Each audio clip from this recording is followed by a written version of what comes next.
Thank you very much for joining us. So this is the technical meeting, 3rd of December. My name is Paul Harris. I'm the president of the AACE Australian section.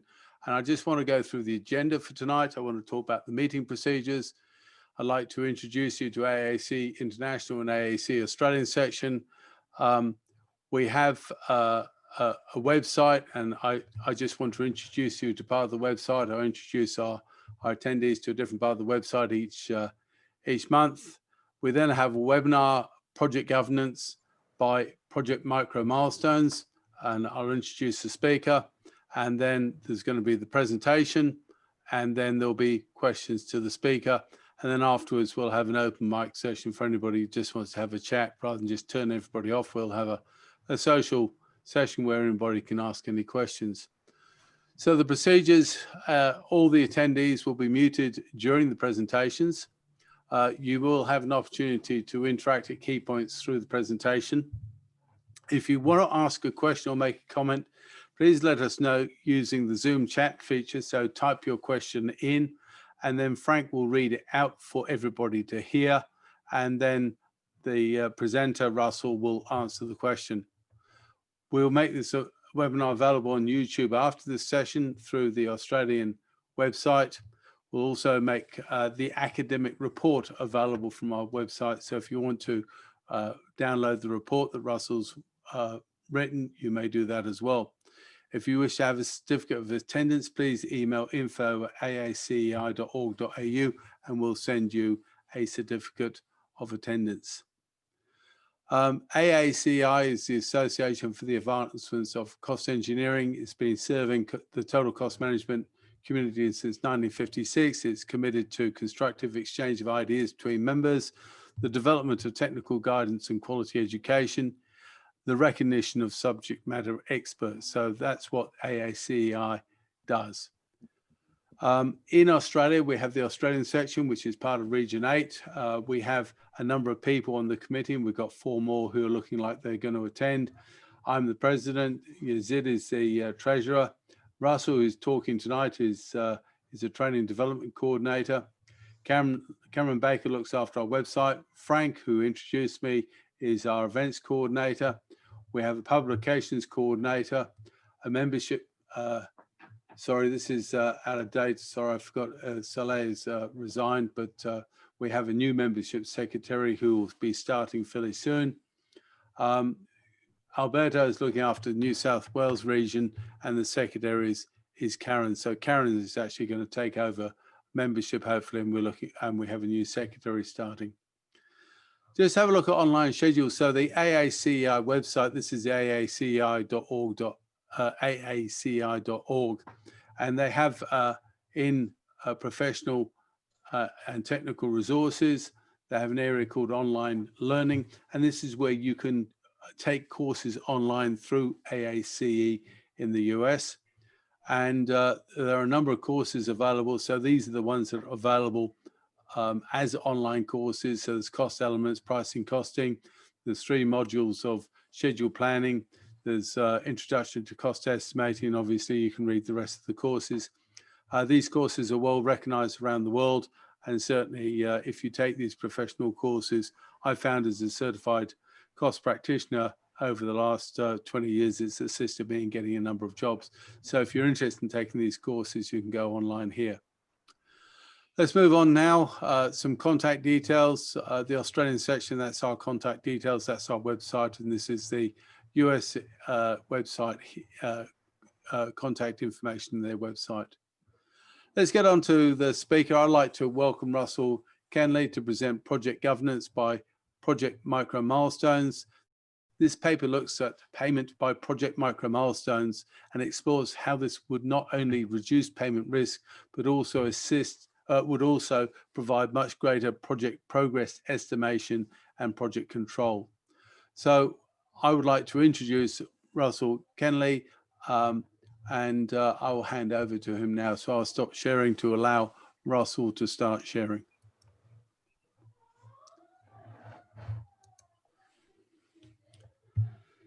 So. Great. Does that work? Yes. That's great because I can't see it, so I have to take your word for it. Russell, I can see you and I can see your slideshow. Well, that's good. I can see my original, but not the version that's projected. Good evening, everybody. Thank you for taking the time to attend my little presentation. I'm going to do cost control 101 for 40 minutes and then do an exam at the end. Is that what you asked me to do, Paul? Not quite, but yeah, I'll let you keep going without interruption. Now, I'm not going to do what we would consider sort of straight down the line cost engineering a la AACE. I'm perhaps going to look a little bit to what I think is the future, and I'll start by reading the abstract to the paper that I'm going to make available, and then one paragraph from the paper, and then all the rest of it I'm going to ad lib to the slides, and we'll see how we go. There's a spot in the middle where you can ask any questions on the work so far. If I look like I keep looking over to the side, it's because I've got 3 monitors and the one that I can see myself on is over there. So I keep looking sideways. Apologies for that. Okay, so the paper, the abstract reads as follows. The payment system is a critical component of project governance, yet little attention has been paid to improving the rigour of the system. Governments have introduced security of payments processes in an attempt to protect SMEs on major projects and have even considered or introduced project banks. This reflects a desire to improve the payment system. However, none of these systems have targeted the actual payment system directly. In Australia, payment systems generally rely on monthly lump sum progress payments based on estimates of work completed. This retrospective method for validation of site work can be subject to significant error. First, it is very difficult to assess the value of partial work completed. Secondly, there's a disconnect between the payment to the prime contractor and subsequent payments to subcontractors and suppliers. Indeed, contractors may legitimately arrange lengthy payment terms to subcontractors to farm the cash flow provided by major projects. Farming cash flow, by the way, is a term that I got from the Giles Royal Commission. It's not something I'm making up. So I do have a book on the subject if anyone wants to buy my book. Improving client confidence in the payment system requires a rethink in the way cash flow is managed. 2 interventions are suggested in this paper. First, that projects be broken down into micro-milestones, usually based on locations, with payments being made solely on the basis of certified completion of the milestone.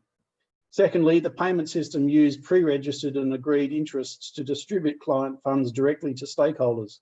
This would be via an extension to the concept of project banks, whereby the project bank would take and distribute the payment. Payment by project micro milestones would not only reduce payment risk, but would also provide much greater progress estimation and project control. And a little bit of an addition to that is that the method for implementation of this system, were it to be done, would most likely be through blockchain technology and smart contracts. And I'll talk more about that along the way. And the paragraph that I wanted to read is the one that relates to why does this matter? The payment system is a significant problem of national interest. According to the ABS, 45.1 billion was spent on construction and engineering work in 2011. And in 2012, they estimated over 1 million people are working in the construction sector. If we use the ratio calculated for the industry in 2009, approximately 350,000 small businesses provide construction-related goods and services. And the problem for government is that when significantly sized contractors fail, then it's those SMEs that get burnt, and it's very embarrassing for government. So it's actually a very strong public interest question. So I will endeavour to get the slideshow moving along now. We've already talked about the subtitle of location-based micro-milestones and pre-registered payment distribution. A little bit about myself. In addition to what we've already said, I've been working in research in construction for 30 years. Melbourne University, Unitec in New Zealand, and Swinburne University, where I remain as an adjunct professor. I developed a location-based management system, and I particularly like to focus on exploring new methods for project controls. And everything is based on location. Location, location, location. Now, I know you guys all know about project controls, and I'm not going to try to teach you how to suck eggs, but I'm going to perhaps give you another perspective on the way things could be done and why. So the root cause or the root issue in this is cash flow. I want to talk about cash flow. And we do have security of payments legislation, which is designed to address, I did say I'd start my timer, but then promptly forgot to do so. So I shall do that now.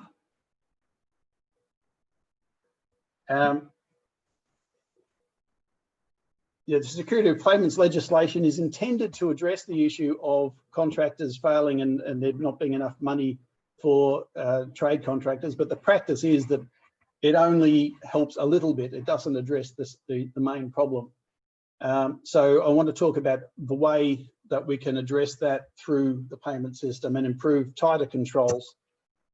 And some background to this, if we look at, this was prepared a couple of years ago now, but it doesn't seem to matter when you go and do the research, you always turn up the same sort of figures. So contractors going broke, I just did a snapshot in 2017, Christchurch Urban Construction, creditors owing 1.5 million, and they were just doing housing construction. Stonewood contractors owes 15 million, again, mainly doing housing. So at the small scale. Queensland's biggest builder, one of Matrix Projects, owing debts of 7 million.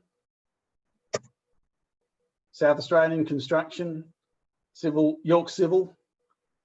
This one is particularly interesting to me because of the statements that you get, such as opposition transport spokesman says, York Civil falling into administration on the lack of infrastructure projects. I've always wondered, I know the answer to this question, but I've always wondered how it is that contractors go broke simply through not getting work and end up owing large sums of money in the process. And this was all explained in the Giles Royal Commission. So again, this is background to my talk, but I think it's important that we understand that the management of cash is one of the fundamental issues. Ebert Construction, that failed just when I put this one together. Their average construction project size is about $40 million, and when they failed, they owed $40 million. So obviously there's something going on other than people not getting paid for progress work. One of the things that goes on is contractors take money and use it elsewhere, and in this particular case, Ebert Construction, the director, was building a multi-million-dollar mansion in an exclusive seaside enclave while his company teetered on the brink of collapse. It's a beautiful looking place, reminiscent of falling waters. Right, so is it still current? Yes, well, the construction industry is notorious for the use of insolvency and administration mechanisms dominating the statistics out of all proportion to its share of the economy.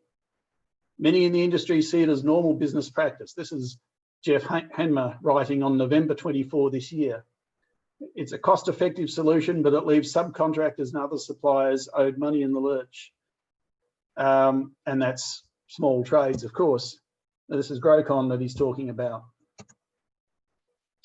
There was an article in the Western Australian that said, well, I guess this is called a joke. About 20 years ago, Kim McDonald's tradesman father did a job for a highly regarded businessman who promised to boost his income significantly overnight without changing a single thing about his work.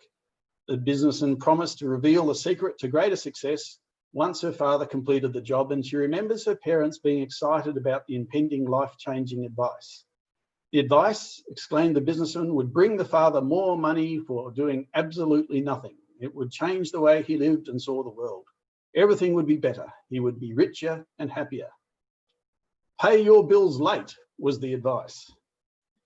And the idea here is that that's the way the industry likes to work. And we have seen efforts amongst the major contractors to do things like pushing out payment terms to up to 90 days, or having reverse factoring to provide a mechanism for you get your money earlier, but you only get 80% of it, and things like that. So it's not a new problem. It's been around for as long as we've been contracting. It was thoroughly reviewed in the Giles report in the 1990s, and nothing much has changed since, despite our security payments legislation. Okay, so the law stipulates payment must be made within 42 days, unless there's a contractual term to cover it. And as a result of that, a recent government survey showed most were paid more than 2 months after finishing, and 13% routinely waited 90 days for payment. I did an analysis of this in 1996 and demonstrated that the term 30 days, when you actually read the fine print of the documentation, meant 60 days and often as much as 90 days, and still staying within the contractual terms. So there's a lot of room for contractors to manipulate the system, and they've been doing it for a long time, and they rely on it. It generates their working capital. And this is another one from 2017. Large builders are hoarding cash. It's the same story again, and this is a simplistic view where it's actually saying that they're just deferring the payment by referring it around. Or I remember being told by one contractor many years ago that the trick was to put the cheque in the drawer and wait until they'd rung up 3 times, and only then did you get it out of the drawer and hand it over. Somewhat simplistic. Most of the modern contractors don't work that way anymore, but it's the same idea in the public mind. Another one, contractors owed a total of 14.5 million in unpaid debts, and small and medium-sized enterprises drowning in a sea of unpaid customer bills. Going back to the Giles report, he described it as cash farming, and he says that basically that the construction companies are funded by progress payments in excess of work in progress. So invoicing early, paying late, generating cash flow. Now, I did a lot of research on this and calculated through some advanced modeling that essentially, if you're running a significant size construction company, in the billions of dollars turnover, you will be generating around 20% of turnover. That figure, by the way, was given to me by the financial manager of one of those major contractors back in about 1987, when I was taught this by him at university. And it took me a long time to work out how that could be true and how to prove it. So this is the idea. 20% of turnover can be generated as working capital. And that's fine. That's good, sound business practice. Every business does this. No fault there. So what can go wrong? If a company is farming the cash flow, then that's not a problem, providing they understand that they're doing it and they do it strategically. So where it goes wrong is when, and this is Giles Royal Commission again, the company's cash flow initially suffered from delays on projects caused by unusually wet weather. The cash flow shortage, together with underpricing on certain projects, led in many cases to an inability to complete jobs. Further, the lack of new projects resulting from the decline in the construction industry denied the company any chance of trading its way out of difficulties. Essentially, they get into trouble and then they can't dig their way out of it. I'll just mention these 4 rules. If you're doing construction work, there are 4 things that apply. If there's an initial shortage of capital and funds for operations are derived from projects, and the funds available from operations are reallocated to either paying out losses or reinvesting in non-liquid assets like the expensive house or a nice yacht or something like that, or a racehorse. And there's a cut-off of supply in funds usually caused by a slowdown in the supply of projects or delays in their execution. Then when they all apply, you'll get a project failure. And it happens over and over again. So, quick illustration of this. Here's a project. There's a cash flow, net cash flow on the bottom. That's a normal project. It dips into the red at the beginning and then generates a surplus towards the end, and the final gap at there on the right-hand side on the bottom is the margin for the project. And if you have lots of projects running at the same time, you can generate the organisational cash flow. If you have poor cash flow management for the organisation, you find it dips down and you need an overdraft facility, and occasionally dips up and you seem to be making a lot of money. If you have good cash flow management, then you get a situation that you end up with an overall positive cash flow, and you're generating funds that are sitting in the bank and essentially could be used for other purposes. Great cash management, make sure that you're getting your money in before you're paying out, and you're always in the positive, and it's just a matter of how far you are positive. And that's what the major contractors aim to do. They aim to run their businesses this way. They'll engineer the cash flow so that it's positive. There's no shame to that. That's just sound business practice. The problem with it is if you don't understand that you're doing it. So a lot of the organisations that fail because they're actually not sufficiently aware of what their obligations are. So they're getting money in ahead, they've got a lot of money in the bank, and they think it's profit. And because they think it's profit, they start doing things. And here I've speculated that they might go and buy a property to do a speculative development. They might lose some money on a project, but you know, win some, lose some. Or they might be a little bit more like builders and buy a yacht or a farm, a horse, something like that, something that's not easily realised in the event of financial hard times. So things start getting tight when the work starts drying up. And this is why you get statements like infrastructure projects slowed down, and that was the reason the company went broke. Well, the company didn't go broke because the infrastructure projects slowed down. The company broke because it didn't have the working capital left in the system to pay out its continuing obligations. So what happens there is that things get tight and you start dipping down into the funds that you've allocated for other purposes. And that's when you see companies do things like shift their payment terms from 30 days to 60 days or 60 days to 90 days to try to boost that cash flow to ride out the storm. And it just goes along, and unless there's a turnaround in the economy, which there rarely is in those situations, then it continues down and they have to try to sell things. And eventually their legal fees start going up because they're having claims and disputes, and becomes a point where it all falls over and they fail. And when they fail, they end up owing around about 20% of their turnover, which has got nothing to do with an individual construction project. So their turnover, if their turnover is $1 billion, they'll end up owing about 200 million if they've been managing their cash farming or cash flows inappropriately. Okay, so why do we talk about project banks? Well, that's about putting aside the money and making sure that it's in a trust so that the supplier will get the money, and if the contractor goes broke, it's gone into a project bank.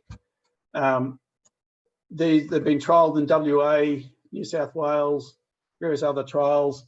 I'm not too sure exactly how much in love with the government system is with them at the moment, but there's certainly something that we're now having to deal with. And the idea of them is quite sound, but they have some problems.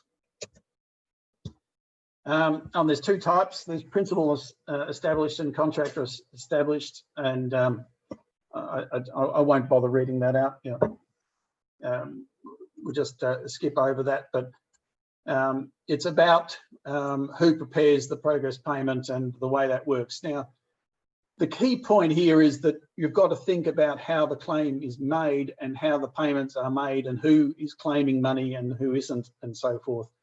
And what's important in that is where I'm going to go with this conversation about how to establish that a payment is needing to be made. And whether or not you need a project bank is kind of a secondary issue. But the problem with project banks is that if you work on a situation that when payment is made or payment is due, it gets put into a bank, then the contractor loses that ability to use it for their working capital that we've just been talking about. So in essence, you're taking out that 20% or something approaching it of the annual turnover out of that organisation, which would have a severe impact on its ability to function. And most contractors will say, if you're going to do that, we can't function and we won't work on your project. So that's the problem for having project banks. The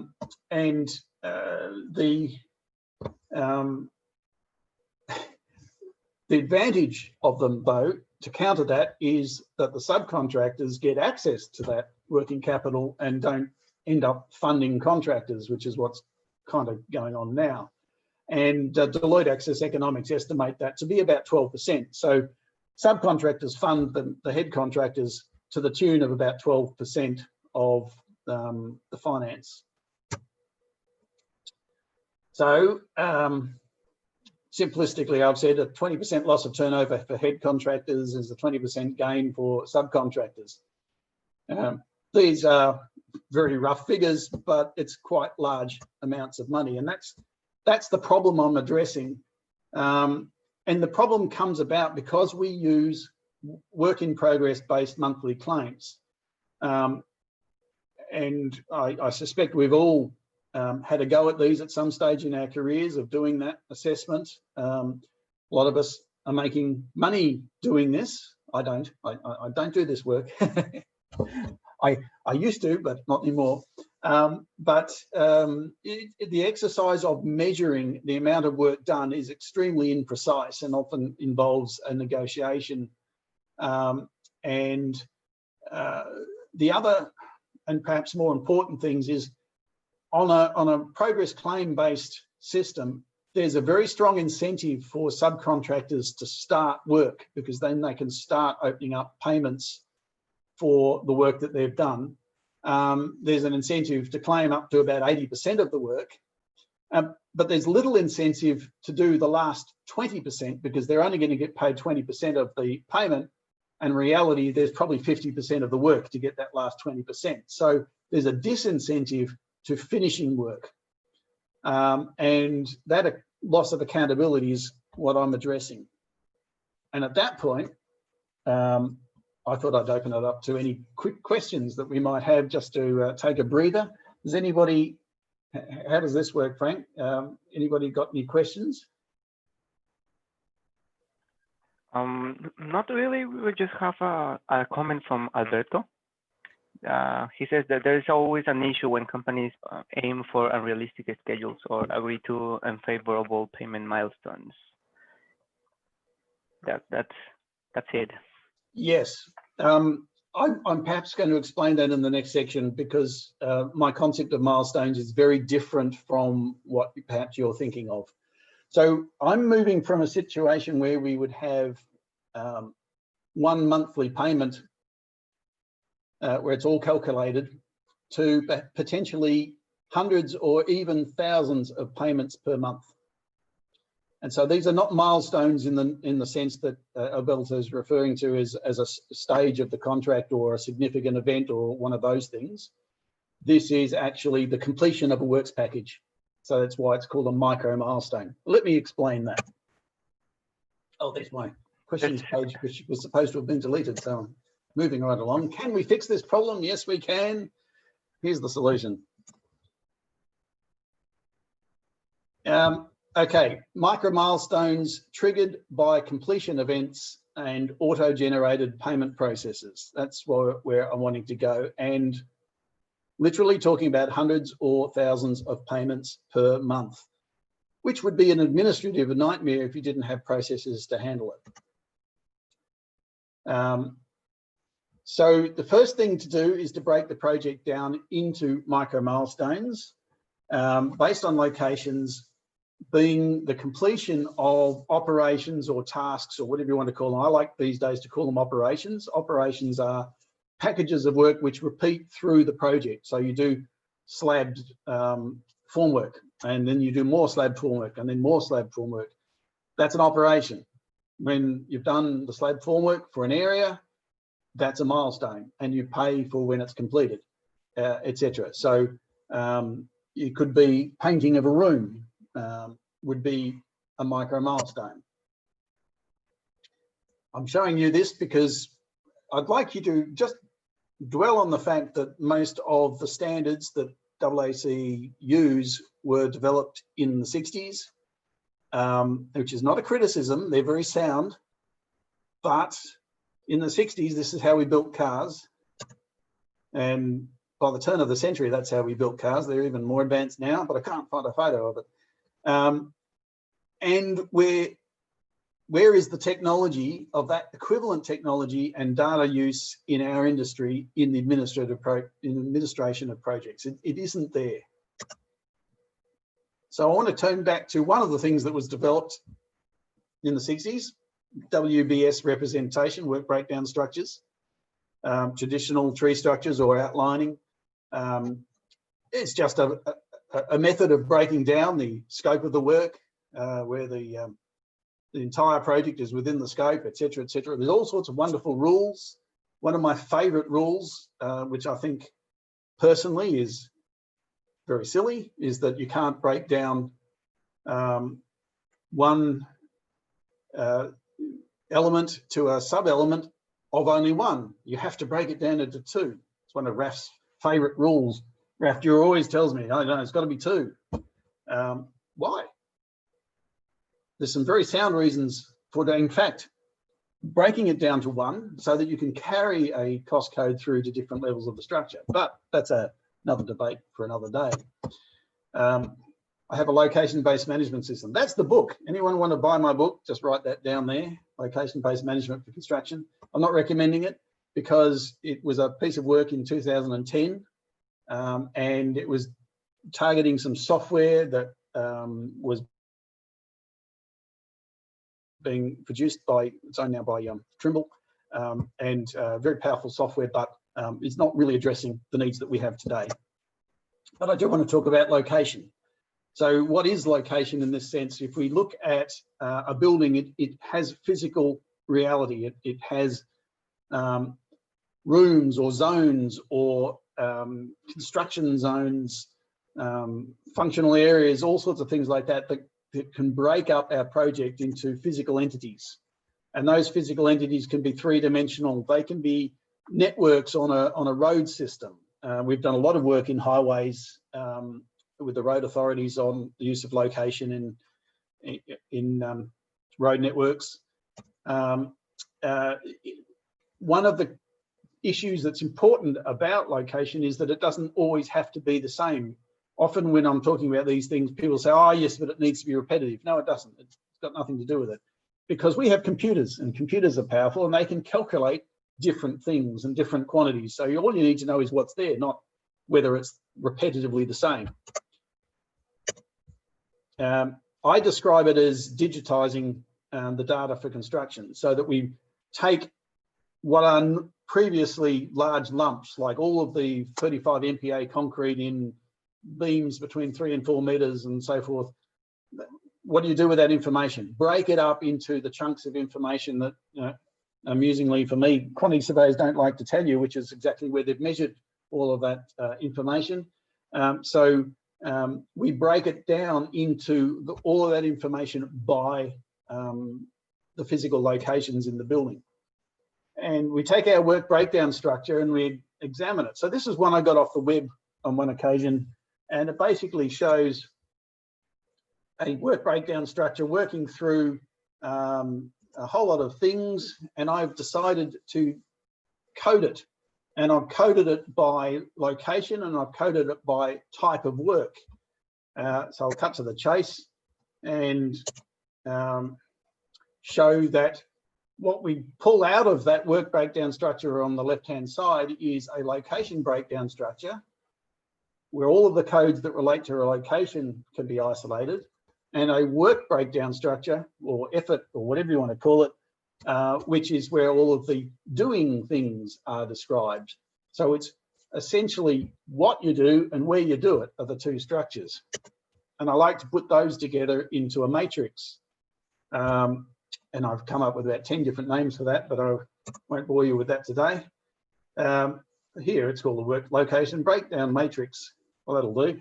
It could just be a project breakdown matrix, but we have a work breakdown structure and a location breakdown structure. And we need both of those to be efficient in our data. The idea here is that we are doing repetitive things, or we're doing the same things in different ways over and over again as we build projects.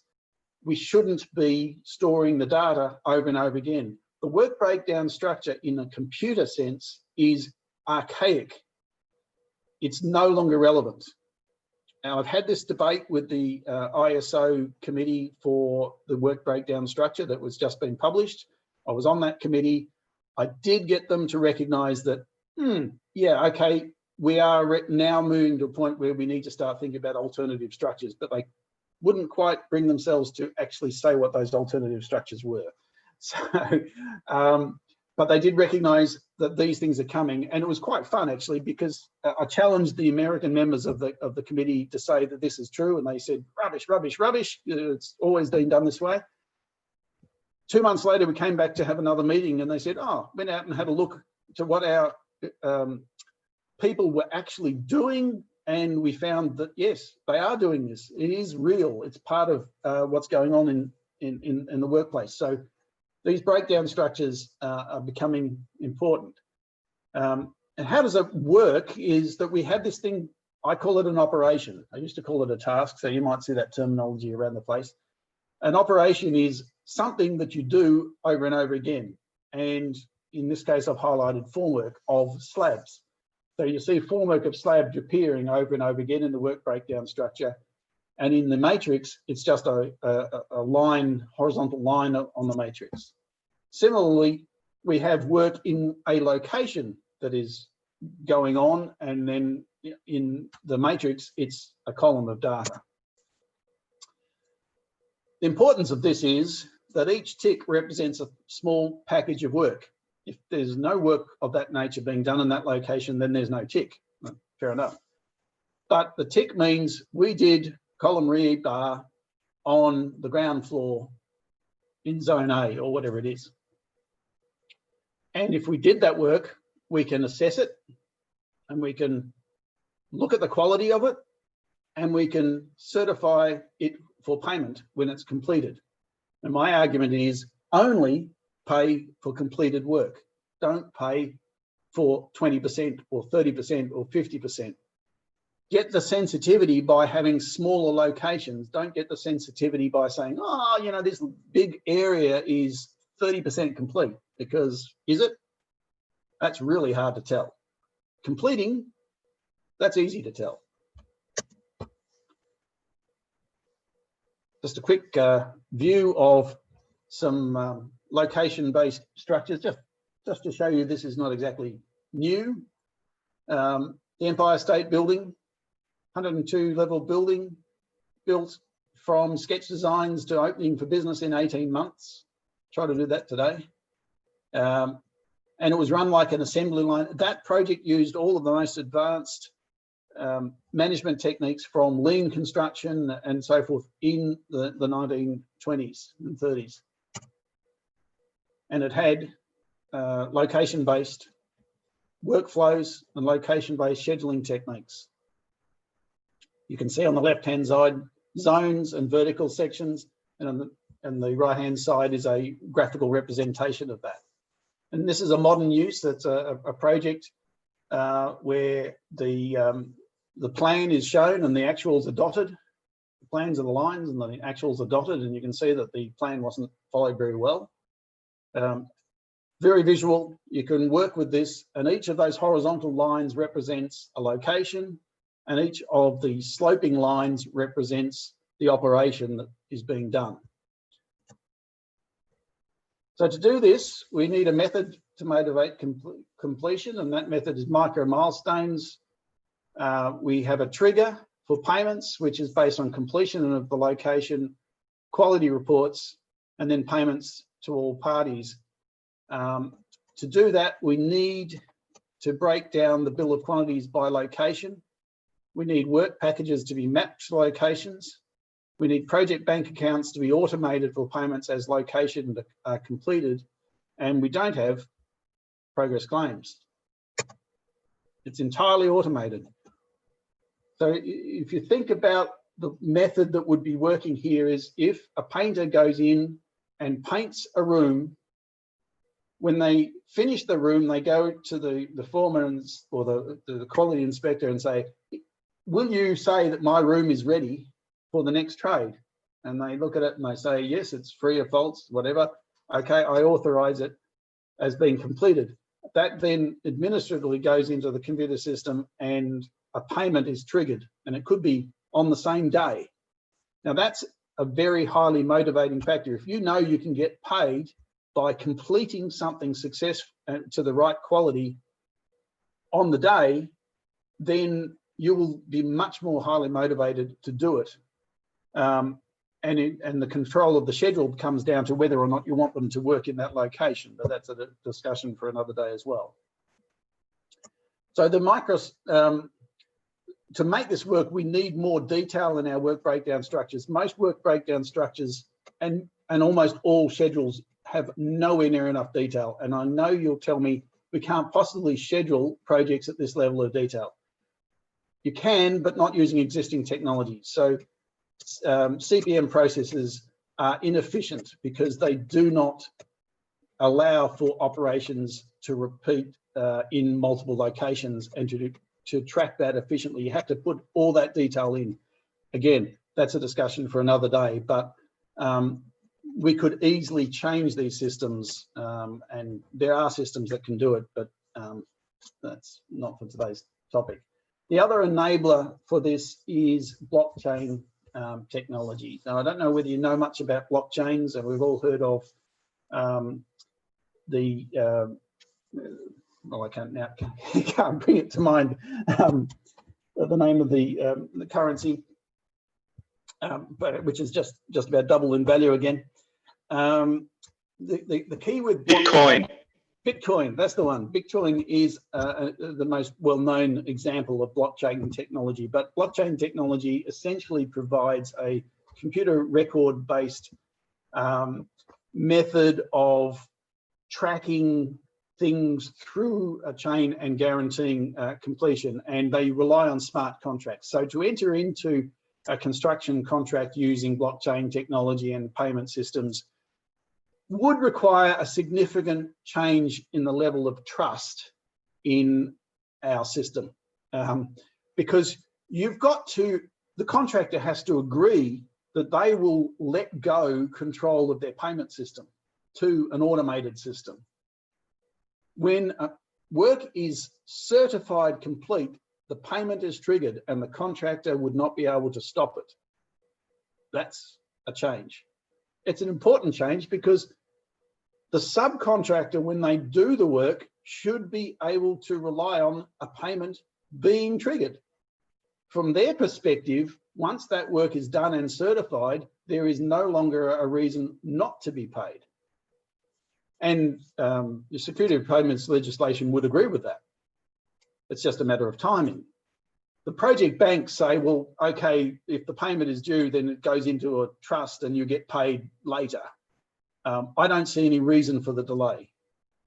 In this world, you get the certification means you get paid. You could be paid the next day and you then get on with the rest of the job.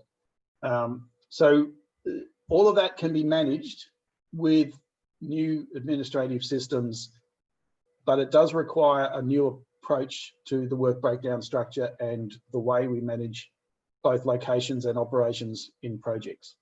And not everything could be done that way, but a vast majority of the work could be handled on these using these systems.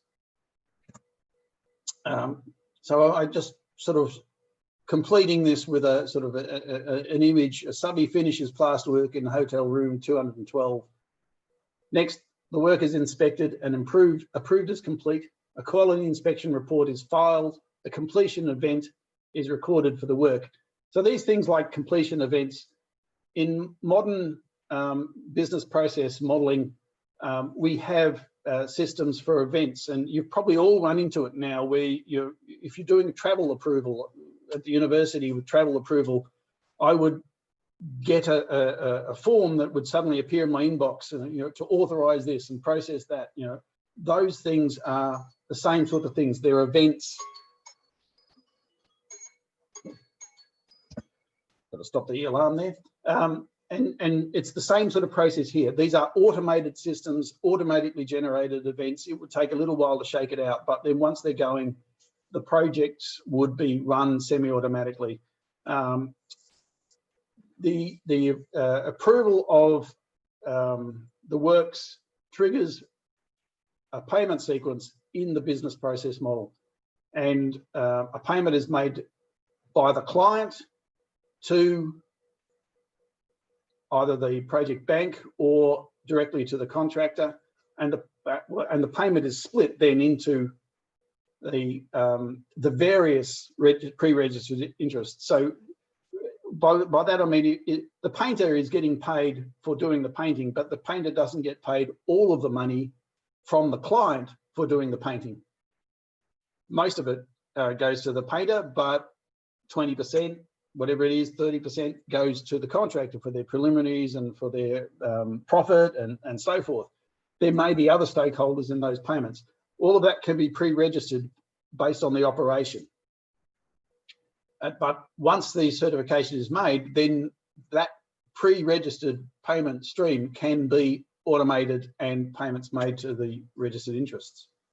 And they can be done simultaneously. So there is no opportunity for the contractor to farm the cash flow, which will take money out of the system for the contractors. But it puts it back in the pocket of the subcontractors. So personally, I don't mind that.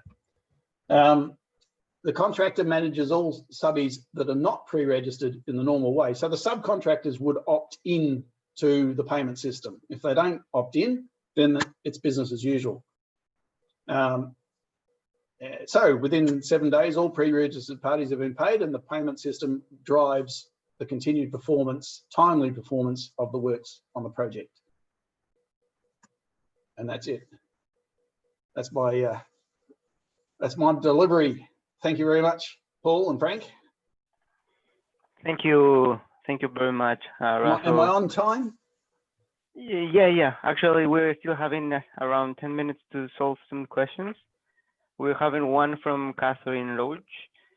If there will always be at least 20% outstanding with no incentives to complete, won't that happen in the same manner, just incrementally smaller with the shorter payment cycles? That's a good question. And the answer is no. And the reason is that you don't pay anyone for 80% of the completion of something. You pay only for 100% completion. If there's a reason why you can't complete 20% of the work until later, so an example of that might be plumbing. You do the plumbing, but you don't do the lagging before at the time of doing the plumbing. The lagging is done later. Well, you can separate that as a separate task. It does increase the administrative task or administrative job, but you don't say the plumbing is 80% complete. Because that's very hard to control. So there's more effort required at the front end of this system, but it does mean that the payment becomes very simple. If the job is to rough in the plumbing in the room, when the plumbing is roughed in the room, and it's quality inspected for the ready for the next operation, then a payment is due. There's no 80%. So another example of that might be drawing on my history of problem projects. It's very easy to get subbies to lay vinyl flooring. It's really hard to get them to do all the coating around the edge because that doesn't make them much money and it takes time and it's fiddly. You'll get them ripping through doing all the base vinyl. Much more difficult to get them to actually do the coating in a timely fashion. Your choice is there to either say, until you finish the coating, you're not getting paid for the flooring in that location, which would be my preferred approach. Let's do the whole job. But if there's a reason why you want to split the coating off from the flooring, then you would separate it out and say, okay, well, we'll track the flooring as an operation, and we'll track the coving as a separate operation. And when the coving's done, we'll pay you for that. When the flooring's done, we'll pay you for that. I hope that helps clarify. Yes. We have another question. Russell, all of this is well known. Why is there limited change from the client, government agencies, for example? Sorry, it's well known. Why is the what, sorry? Why is there limited change form in the client's governance? That's a really good question, and I wish I knew the answer. So it is all well known. All the financial stuff is well known. I've got two answers. One is political. I've noticed a pattern over the last 30 years, which is that the policymakers will ask the industry what they think and what they should do. And the industry is dominated by the major players. And the major players will never admit that they do cash farming. I know that from experience. And they certainly won't entertain interference in their working capital system. So it's very difficult politically for policymakers to intervene in this space. And they certainly won't get that advice from the representative organisations for contractors. And subbies don't have the same representation as main contractors do. So they don't tend to get listened to as much. It takes, well, I know of some policymakers that have been bravely pushing into this space. But unfortunately, I've noticed that they tend to come unstuck and get moved aside or moved on, and progress doesn't continue. There's no reason why this shouldn't be done. We are also, the second part of it is we are wedded to our existing technologies and systems which don't support this. So you can't do this in Primavera. It's just physically impossible. We don't have the mechanisms to do these automated systems at the moment. And if you can't do it, then you can't do it. And there's a reluctance to invest in developing that technology. I've been trying for 20 years now to get this sort of technology developed, and I've been unsuccessful.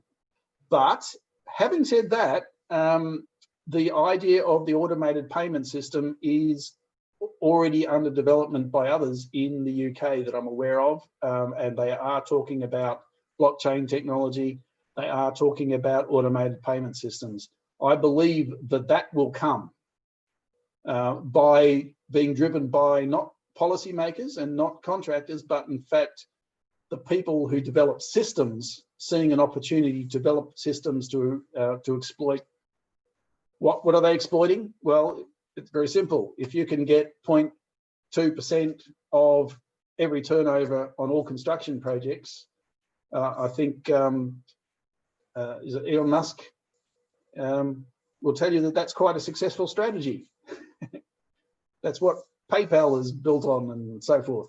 Just taking a small bit of every transaction adds up. And then next thing you know, we'll be flying to the moon with our own rocket ships. Thank you, Russell. We have another question. We have another question from Louis. Isn't the location the same as the area or facility called on object? It may be. So it's entirely dependent on the way the planner sets up the structures for the project. So typically there are changes in phases of the construction project. So in the structures phase, you would normally work in construction zones, and the locations would be pours if it's concrete, or would be bays if it's steel. That's a personal decision as to how you run your projects, but once you get into the hang of dividing the project by location and allocating the work, it actually becomes quite easy to do. But once you move out of structures and you go into fit out, then you have a different breakdown structure that usually applies, which could be functional areas, rooms. Apartments, building, that's obvious. The fit out would be run by apartments with some common areas.